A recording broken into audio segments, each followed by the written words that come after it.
Hello friends, आज हम start कर रहे हैं अपनी एक्सटेंशन का एक बहुत ही इम्पॉर्टेंट टॉपिक, जिससे ना सिर्फ आपके ओटी में क्वेश्चन बहुत ज़्यादा आते हैं बल्कि आपके लॉन्ग या शॉर्ट क्वेश्चन में बहुत इंपॉर्टेंट चैप्टर है। कन्फ्यूजिंग चैप्टर है, इसलिए हम स्टार्ट कर रहे हैं इकोनॉमिक्स से।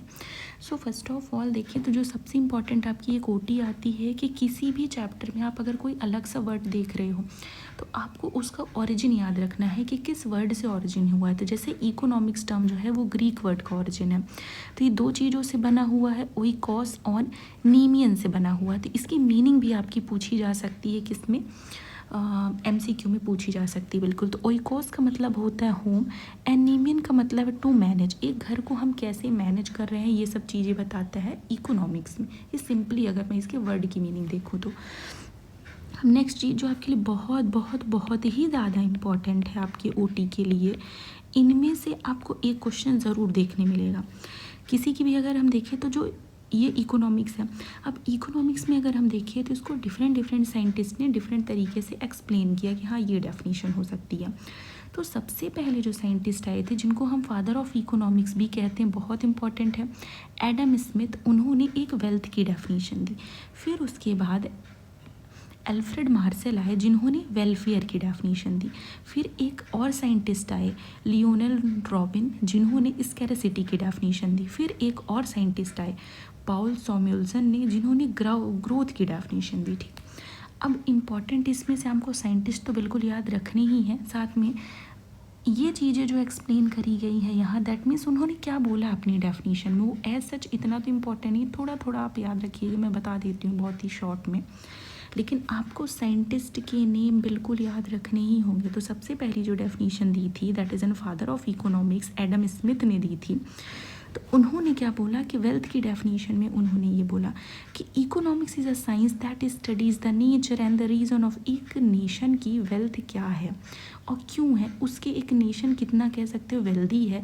इस चीज़ की जब हम स्टडी करते हैं तो उन्होंने बोला कि अगर हम इस चीज़ की स्टडी करें तो इसी को हम इकोनॉमिक्स कहते हैं। लेकिन इस चीज़ के लिए उन्हें बहुत क्रिटिसाइज़ किया गया कि अरे ये तो बहुत बेसिक सी चीज़ है, बहुत एकदम कह सकते हो छोटे लेवल की तुच्छ सी साइंस के बारे में आपने बताया, एकदम बहुत ही बेसिक है, कुछ अच्छा एक्सप्लेन नहीं किया। तो इनको बहुत ज़्यादा क्रिटिसाइज़ किया गया और बोला गया कि मेनली सिर्फ ये मनी पर फोकस कर रही है चीज़। ठीक, फिर उसके बाद जो नेक्स्ट डेफिनेशन दी गई थी वो है वेलफेयर की डेफिनेशन। जैसे मैंने आपको यहाँ बताया भी कि वेलफेयर की डेफिनेशन अल्फ्रेड मार्सेल ने दी थी, बिल्कुल आप ये लिख के याद कर लीजिएगा। तो वेलफेयर की definition the, economics is a study of man kind in the ordinary business of a life. अब वेलफेयर से समझ में आ रहा, पहले जो डेफिनेशन दी गई थी दैट इज़ एन मेनली वो किस पे फोकस कर रही थी, मनी पे फोकस कर रही थी। अब नेक्स्ट जो डेफिनेशन दी गई उसने कहीं ना कहीं थोड़ा ह्यूमन बीइंग के वेलफेयर के बारे में भी उसको भी इंक्लूड किया चीज़ों को, लेकिन एज सच ये भी उतनी अच्छी से एक्सप्लेन नहीं कर पाई डेफिनेशन। ठीक, फिर स्कैरसिटी की डेफिनेशन आती है। अब कहने का मतलब इसमें ये था, सिंपल आप समझो कि ह्यूमन की जो नीड्स होती हैं, ठीक, हर एक इंसान की अपनी कुछ ना कुछ नीड होती हैं, जिसको हम किससे फुलफ़िल करते हैं, रिसोर्सेज से फुलफ़िल करते हैं। अब ये रिसोर्सेज जो होते हैं वो अनलिमिटेड तो होते नहीं, वो ख़त्म होते जाते हैं। ठीक, तो इन्होंने ये चीज़ बोली, उतना ज़्यादा आपको याद रखने की ज़रूरत नहीं है। इसमें भी लिमिटेशन ये आई कि जो ये रिसोर्सेज हैं जो आपने बोला कि ठीक है वो ख़त्म हो रहे हैं, लेकिन हम उनको बढ़ा भी तो सकते हैं ना टेक्नोलॉजी का यूज़ करके। तो इसका कोई एक्सप्लेनेशन नहीं दिया गया डेफिनेशन में। नेक्स्ट जो थी वो थी ग्रोथ की डेफिनेशन, कि ह्यूमन बींग्स जो होते हैं वो डिफरेंट चीज़ों को, रिसोर्सेज को कैसे यूज़ करते हैं, कैसे गुड्स बनाते हैं, प्रोड्यूस करते हैं डिफरेंट चीज़ों का यूज़ करके, और कैसे हम चीज़ों में ग्रोथ ला रहे हैं। तो ये थी कैसे ह्यूमन बींग्स सोसाइटी चॉइस बनाती लिमिटेड रिसोर्सेज की, and how are different good produced using in resources का हम यूज़ करके कैसे नई चीज़ें बनाते हैं। तो इस चीज़ के बारे में बताया गया ग्रोथ डेफिनेशन में। आपको ऐसा सिर्फ साइंटिस्ट याद रखना है ओटी के लिए। नेक्स्ट, ये बहुत ज़्यादा इम्पॉर्टेंट है आपके शॉर्ट के लिए कि हम देखिए कि अगर डिवाइड करें हम इकोनॉमिक्स को, क्योंकि कभी भी हम कुछ पढ़ रहे हैं तो हमें क्लासिफिकेशन पढ़ना पड़ता है। तो यहाँ पास आपके ओटी में भी एक दो क्वेश्चन बिल्कुल देखने मिलेंगे जो मैं आगे बता दूँ, और शॉर्ट के लिए भी आप बिल्कुल समझ लीजिएगा।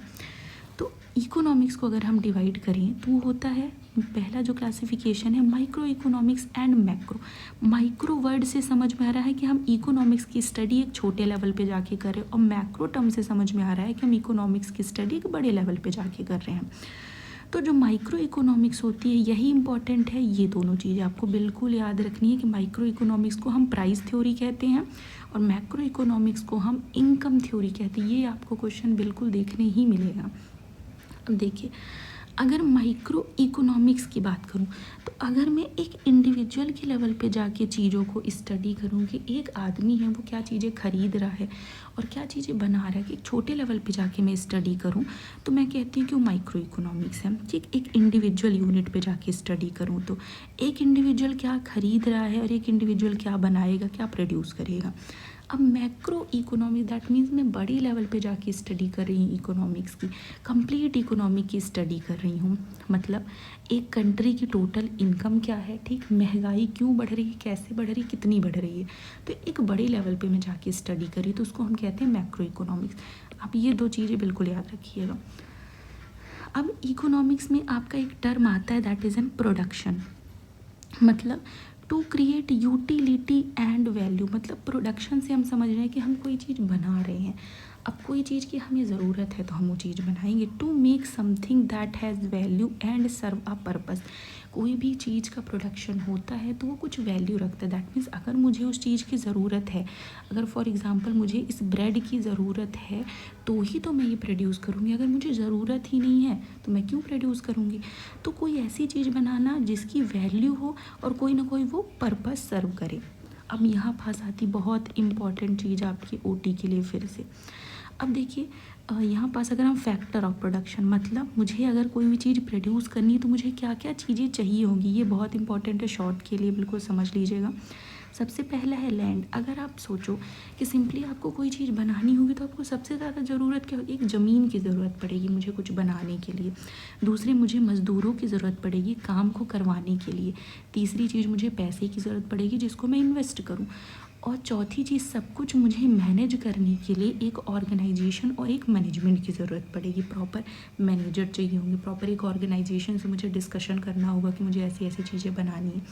तो मुझे मेजर ये 4 चीज़ें चाहिए। अब जो सबसे इम्पॉर्टेंट चीज़ है यहाँ पास लिखा है पैसिव एंड एक्टिव। मतलब क्या होता है, आपसे पूछा जाएगा कि इसमें से कौन सा पैसिव फैक्टर ऑफ प्रोडक्शन और कौन सा एक्टिव फैक्टर ऑफ प्रोडक्शन है। तो समझने की ज़रूरत है। पैसिव का मतलब होता है कि अगर मैं लैंड को कहूँ कि ये पैसिव है तो इसका मतलब क्या हुआ कि लैंड अकेले खुद कुछ करके नहीं बना सकता, कि लैंड ने खुद से सब कुछ काम किया, कि लैंड जा रही है और उसने सब कुछ काम किया और खुद ही उसने प्रोड्यूस कर, तो ऐसा नहीं हो सकता। लेकिन हाँ, लेबर ज़रूर कर सकता है कि वो खुद ही एक्टिवली पार्टिसिपेट कर रहा है उस चीज़ में और चीज़ों को बना भी रहा है। तो लेबर क्या हुआ, एक्टिवली पार्टिसिपेट कर रहा है ना फैक्टर ऑफ प्रोडक्शन में, तो दैट मीन्स वो एक्टिव हो गया।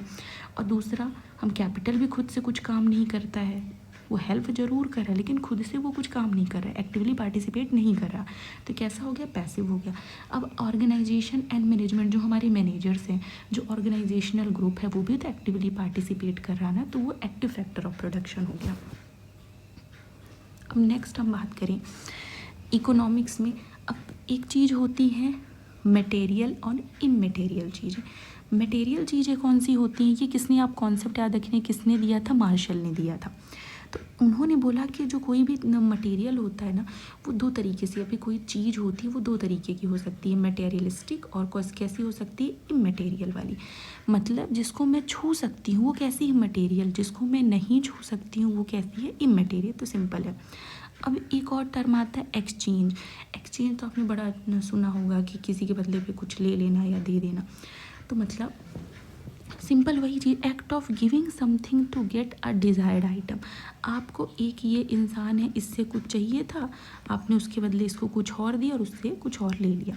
तो सिंपली क्या हुआ, exchange. The process of buying and selling that take place between the buyer and the seller is called as the exchange. एक चीज़ याद रखिएगा, सुनने में आपको जो भी मैं टर्म बता रही हूँ ना बहुत इजी लग रहे हैं, लेकिन यही सिंपल सा टर्म अगर आपके एज आ कह सकते हो कि फिलअप में आ गया ना, तो आपको वहाँ पास क्लिक नहीं करता। तो आपको चीज़ें बहुत ही डेप्थ में एक बार डेफिनेशन को 1 2 3 बार पढ़ना होगा। ऐसा नहीं कि आपने सुन लिया तो आपको याद रहेगा। एग्ज़ाम में आप लिख भी नहीं पाओगे और साथ में फिलअप्स में आएंगे तो आप फिल भी नहीं कर पाओगे, और अगर आएगा ना तो बिल्कुल ऐसी ही डेफिनेशन आएगी। अब नेक्स्ट है डिस्ट्रीब्यूशन। डिस्ट्रीब्यूशन मतलब कोई चीज़ बांटने का काम। अब when any product is made 4 thing are required for its creation. अब पहले आप एक चीज़ समझ लीजिए कि जैसे एक ज़मीन है, landlords get rent for the use of the land. मतलब अगर आपकी ज़मीन है, ठीक, आपने किसी को ज़मीन अपनी दे दी कि लो तुम इसमें काम करो, ठीक, तो उसके बदले आपको ज़मीन देने के बदले क्या मिलेगा? पैसा मिलेगा। उसको हम क्या कह रहे हैं? रेंट। तो यहाँ पास हर एक चीज़ के बदले कुछ ना कुछ मिल रहा है। लेबर्स जो हैं, जो काम करती हैं, उसके बदले जो भी उन्होंने फिजिकल और मेंटल एफर्ट करें उसके बदले उन्हें पैसे मिल रहे हैं। दैट मीन्स हम लेबर को क्या दे रहे हैं? वेजेस दे रहे हैं। कैपिटल है, आप अपनी किसी को जैसे कह सकते हो, अपने पैसे किसी को उधार में दिए तो आपको उसके बदले क्या मिल रहा है? इंटरेस्ट मिल रहा है। तो आपको भी अपनी चीज़ के बदले में कुछ मिल रहा है। अब नेक्स्ट है organisation. The person who run the business get the profit for their risk management. अब जिसने भी ऑर्गेनाइजेशन वो खोला है, तो अगर उसको प्रॉफिट होगा तो उसको पैसे मिलेंगे, लॉस होगा तो उसके पैसे जाएंगे भी, लेकिन हर एक चीज़ में कुछ ना कुछ एक्सचेंज हो रहा है, डिस्ट्रीब्यूशन हो रहा है। तो the division of all these reward is called as the distribution. मतलब जैसे एक ज़मीन, जो इंसान ने ज़मीन दी उसके बदले उसको क्या मिल रहा है? पैसे मिल रहे हैं। तो मतलब हर एक आप कोई भी इनपुट कर रहे हो तो आपको उसके बदले में कुछ ना कुछ आउटपुट मिल रहा है। तो दैट मीन्स यही हर एक चीज़ का हम डिवीज़न कहते हैं। एक तरह से रिवॉर्ड जो है इसी को हम सिंपल डिस्ट्रीब्यूशन कहते हैं। तो आप बिल्कुल ये ओटी के लिए याद रखिएगा कि किसके बदले में क्या चीज़ें मिल रही। बहुत ईजी लग रहा है सुनने में, लेकिन फिलअप में फिर भी समझ में नहीं आता है। तो आप एक बार इसको अच्छे से पढ़ लेना। अब नेक्स्ट है जो आपके शॉर्ट के लिए बिल्कुल इम्पॉर्टेंट है, सिंपल सा क्वेश्चन आ जाता है, वांट क्या होते हैं और उसका क्लासिफिकेशन, जो कि वहाँ पास क्लिक नहीं करता है। So consumer desire through which they intend to acquire good और the service to drive the satisfaction. मतलब आपकी किसी चीज़ को लेने की चाहत क्या कहलाती? वांट कहलाती। अब ये सबसे इम्पॉर्टेंट चीज़ है कि एक वांट को होने के लिए कौन सी 3 कंडीशन ज़रूरी है। ये आपके MCQ में आ सकता है, फिलअप में आ सकता है और रिटर्न में तो आ ही सकता है। तो सबसे पहले आपको किसी चीज़ की, आप कह सकते हो कि लेने की चाहत है, आप पैसे देना भी चाहते हो और आपके पास पैसे हैं भी, तब तो आप कह सकते हो कि हाँ आपकी ये वांट है किसी चीज़ की, ठीक। तो आपके पास पैसे भी हैं, आप पैसे देना भी चाहते हो और आपको उस चीज़ को पाने की चाहत है। तो इन तीनों चीज़ों को अगर मैं इंक्लूड कर लूँ ना, तो वो बनाता है अपना वांट बनाता है, ठीक। अब source of the want, existence to maintain the standard of living to show the excellence और द स्टेटस। मतलब अब ज़रूरत या फिर ये वांट टर्म आया कहाँ से? कुछ चीज़ें जो होती हैं ना, वो हमारी तो नॉर्मल एग्जिस्टेंस वाली चीज़ें होती हैं कि यार ये नहीं होगी तो अपन एग्जिस्ट कैसे करेंगे। कुछ चीज़ें होती हैं जो स्टैंडर्ड ऑफ लिविंग को इम्प्रूव करने के लिए हमारी चाहत होती है पाने की, और कुछ ऐसी चीज़ें होती हैं जो हम अपना स्टेटस दिखाने के लिए शो करते हैं। और इसी के बेसिस पे जो वांट का है वो क्लासिफिकेशन है। तो वांट का क्लासिफिकेशन बिल्कुल शॉर्ट में आएगा, डेफिनीशन भी आएगी और उसका क्लासिफिकेशन भी आएगा। तो सबसे पहला जो क्लासिफिकेशन है वो नेसेसरी बेस क्लासिफिकेशन है, और दूसरा क्या है? कंफर्ट, और तीसरा लग्जरी बेस है। नेसेसरी टर्म से ही समझ में आ रहा है कि ऐसी चीज़ें जो हमको नॉर्मल सर्वाइव करने के लिए बहुत ज़रूरी हैं, ठीक। तो उसमें भी पहला जो क्लासिफिकेशन है वो है नेसेसिटीज़ ऑफ एग्जिस्टेंस। मतलब मुझे ज़िंदा रहने के लिए, जो नॉर्मल जीने के लिए जो चीज़ें चाहिए, तो वो कहलाएंगी अपनी नेसेसरी ऑफ एग्जिस्टेंस। और दूसरी होती फॉर द एफिशिएंसी। मतलब अगर आप कोई काम कर रहे हो तो उसको इम्प्रूव करने में जो आपकी वांट हेल्प करें। दैट मीन्स आपको न्यूट्रिशियस फूड चाहिए ताकि आप बेटर काम कर सको, तो वो क्या है? आपकी एफिशिएंसी को इंक्रीज़ कर देगा। तीसरा होता है conventional necessaries, use them as a habit और द। तो मतलब ऐसी चीज़ें जो ज़रूरी तो नहीं है एकदम सर्वाइवल के लिए, लेकिन एज अ हम उनको अपनी कह सकते हो हैबिट की तरह यूज़ करते हैं। जैसे लोगों की चाय पीने की जो हैबिट होती है, तो वो कन्वेंशनल नेसेसरीज़ में आ सकता है। तो ये आपकी एक और तरह का यहाँ पास क्वेश्चन बनता है, एग्जाम्पल दे देगा कोई और पूछ लेगा ये किस टाइप की वांट का एग्जाम्पल है। फिलअप में आ सकता है, MCQ में, एंड मैच द कॉलम में भी आ सकता है, ट्रू फॉल्स में भी आ सकता है। और नेक्स्ट है लग्जरी। मतलब ऐसी चीज़ें जो हमारी कुछ ऐसा नहीं कि एफिशिएंसी को बढ़ा रही हैं तो हमको ज़िंदा रहने के लिए बिल्कुल ज़रूरी, लेकिन वो हमारे कहीं ना कहीं स्टेटस और प्रेस्टीज को दिखाती। जैसे कि डायमंड की ज्वेलरी अगर हम नहीं भी लेंगे तो ऐसा नहीं कि हम सर्वाइव नहीं कर सकते। और दूसरा एक्सपेंसिव, जैसे कि वॉचेस वगैरह का। अब हम आ जाते हैं नेक्स्ट कैरेक्टरिस्टिक ऑफ वांट पे। यहाँ से हम कंटिन्यू करेंगे नेक्स्ट वीडियो में। मिलते हैं नेक्स्ट वीडियो।